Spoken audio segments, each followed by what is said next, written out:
Hey everybody, and welcome to part 3. This is going to be a video where we really start to get into the interesting stuff. This is how to transition a great conversation into a share. So what's the first part of that? Having a great conversation with somebody. So we're going to take what I think is maybe the hardest thing to start with, and we're going to go from there to getting a share in. And what do I mean by a share? I mean giving your presentation or showing them what it is, what your offering is, sharing with them what opportunity or however you want to phrase it that you have. So let's talk about somebody who you requested their friendship or they requested your friendship. One of you sent a friend request. Now you're Facebook friends.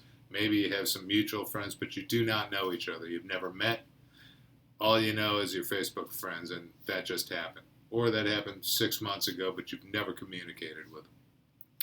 So what do? Step one. This is taken out of the playbook of the crypto crowd. Whatever they do, you do the opposite. They love to reach out and, the third line that they're typing is, hey, have you invested in whatever? Okay, we're not doing that. In fact, we're I know how it sounds, but I'm going to say it. We're leading with love. All we're doing is we're reaching out to say, hey, man, I hope you're having a great day. So, you don't know this person? Hey, thanks for accepting my friend request or thanks for friending me.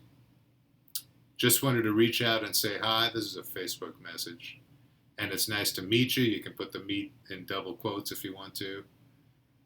Hope you have a great day. Hope you're having a great week. Hope the weekend's treating you well. Have an awesome day. Whatever. Super simple. No agenda except to say, hey, it's nice to meet you. Hope things in your world are going right.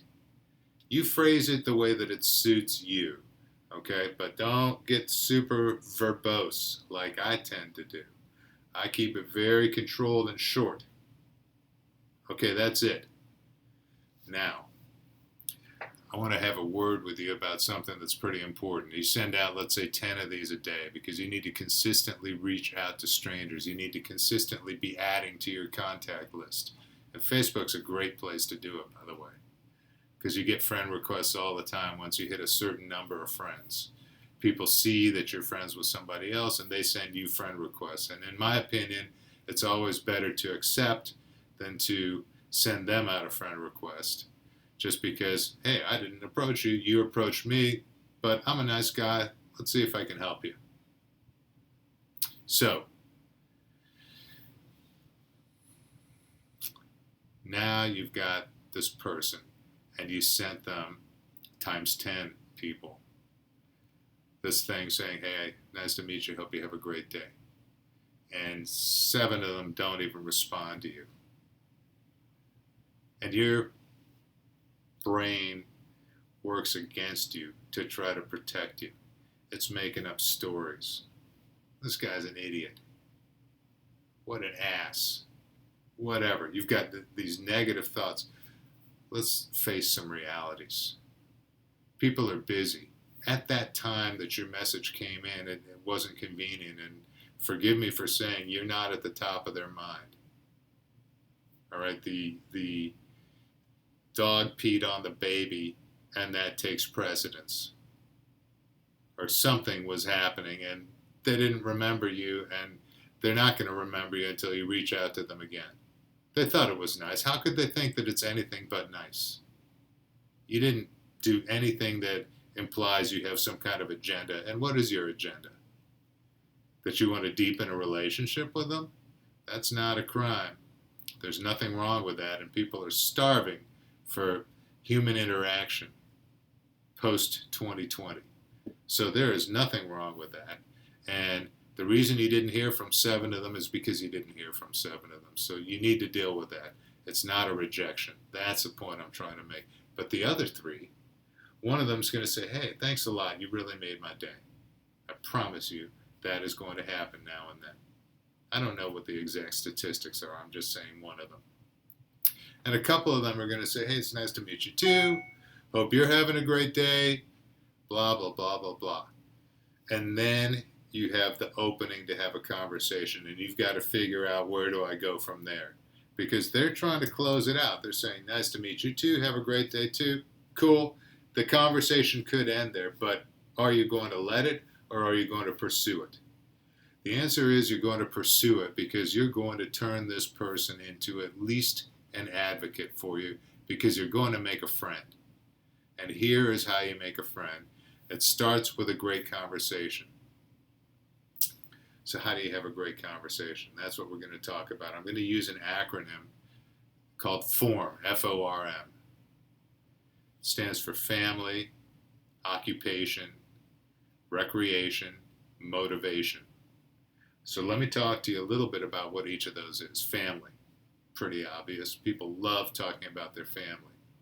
You can say some things to them, because if it's on Facebook, you see they posted their little 4 or 5-year-old or whatever sledding or playing soccer, or any family member. I mean, what do people put on Facebook? Tons and tons and tons of that stuff. Don't get creepy. Keep it nice, but ask them some questions. Hey, it looks like you got a young kid who's in elementary school. Are they in virtual, or are they doing real school? How's that going for you guys? They'll tell you. Oh, cool. They do sports? What are they into? How do you like going to the games? Etc., etc. So you are talking about family members. That's all I'm going to say about family. You need to figure out what you want to say with regard to family. Next is occupation. Be careful with occupation. Some people, and I used to be one of them, now I welcome it, but when I just meet them and they ask me, hey, what do you do? I feel like they are trying to judge whether I'm worth talking to. Like, if you do this, then I want to talk to you, but if you do this lowly job, you're not worth talking to. Well, that's a big crock. But some people perceive it that way. So as you get into the occupation questions, just proceed with a little bit of caution. Don't make it the first thing you talk about. But you can ask them things like, are you working from home? Were you before? How's that going? What's up with that? And let's talk a little bit about open-ended questions, better than open-ended questions, and I guess closed-ended questions would be what you call it. Where closed would be like, think about talking to your teenager. How was your day? Good. What about school? How was that? Fine. It sucked. Whatever. Okay, you're not getting detailed answers. If you ask them how their day was, you're looking for a little bit more than a one-word answer. Tell me about your day. What'd you do today? Those are more open-ended questions. What'd you do at school today? That's more of an open-ended question. So if you're messaging somebody, there's another thing that you can do when it comes to open-ended questions. You ask one that's not open-ended, and then you follow up with one little extra line that sort of opens it up. So instead of saying, how was Christmas? You say, how was Christmas? Send me an update. Now, that's going to be a little bit weird if you don't know the person, if you've never met them. But if it's someone you do know, it makes sense. Tell me about your Christmas. What was that like? How was it? What did that look like? Whatever. These are all the kinds of questions that are more open-ended questions. So these are important to get conversations going. Otherwise, especially when you're messaging, you're going to get a bunch of yes, no, and you're scratching your head going, what do I do next? You want to get a flow to the conversation. Okay, so that was family, occupation. I said be very careful with it, but you can ask them certain questions. You're going to get a feel for whether they're satisfied with their job, whether they're looking for something different. That's going to come into play soon. Next thing, R is for recreation. People also like to talk about recreation, maybe as much as family. And you're going to find some common ground also. And that's going to relate to chemistry, going back to a previous video that I did. So you want to build that chemistry and you want to have that flow to your conversation. You talk about recreation. I think the example I used was go-kart racing. I don't know why. I don't really do go-kart racing. But anyway, whatever it is, how do you, maybe you're not comfortable saying, so what do you do for fun? Or what do you do when you're not working? That's a little bit awkward to say, but so, and then it's a little cliche to say, you got any big plans for this weekend? But you can say, what'd you guys do last weekend? Anything fun? What are you guys doing this weekend? Anything fun? It's a little less mundane than, got any big plans for this weekend? So, however it is, if you ask them about the previous weekend or the next weekend, depending on where you are in the week, whichever is closer is probably what you're going to ask about, they're going to tell you some of the things they do for recreation, be it base jumping or hang gliding or dune buggy racing or I don't know what. They might be big stamp collectors. I have no idea. And I have no idea what is of interest to you or what you can talk to them about intelligently or interestingly about. But whatever it is, you're going to find some common ground and you're going to get more information. So where does it all lead to? In the course of these conversations, the M, which is motivation, that's what it leads to. If you recall, in an earlier video, I talked about how as you develop a relationship with people, some of them are going to be customers, not all of them, for sure. Some of them are going to be builders, which is a term we've used. Some of them are going to be advocates. Now, if they really become your friends, they will be your advocate. As you get into these conversations, and it may take 8 conversations, but you will eventually form an opinion of this person as to how they relate to your business, if they relate to your business. And you're going to say, I have this product that is designed for helping children, and this person has children, and I see them as a definite prospective customer. Or you say, I was talking to her about her job, and she was saying that she got her hours cut, and she's worried about getting laid off, and it's been terrible. And you're thinking, maybe I should approach her with a business opportunity. Or, again, in a previous example that I used, if what you're doing is credit repair, and they're talking about how they just financed this and that, and their credit score just went up, they're an 800 or whatever is a really good credit score, then you know that they're going to be an advocate. They're not going to be, if you're being a real friend to them, they will be. They're not going to be a prospective customer. They're not necessarily going to join the business, maybe. But you form an opinion of what kind of a relationship you're going to have with them in terms of your business. It doesn't, you may want to go and do stuff with them and spend every weekend with them, but the portion of your relationship with them that has to do with your business is what I'm talking about. Don't see them as just that. Make them your friends. That's the whole context of relationship marketing. But I hope you understand what I'm saying. Ultimately, you're going to categorize them as one of the 3. Now let's say, again, I'm trying to give the hardest cases. Let's say that they're just going to be an advocate for you. That's what you see from them. And if you're sure of that, you say to them, listen, when the time is right and not a moment before. I know that what I do for work doesn't really apply to you. But, we're kind of good friends. And to tell you the truth, I would really appreciate it if you know somebody that it could help. If you wouldn't mind connecting them with me, introducing them to me, or introduce me to them, I'd love to see if I can help them. I honor, I cherish our friendship, and if you feel like it would help them, I would really appreciate that.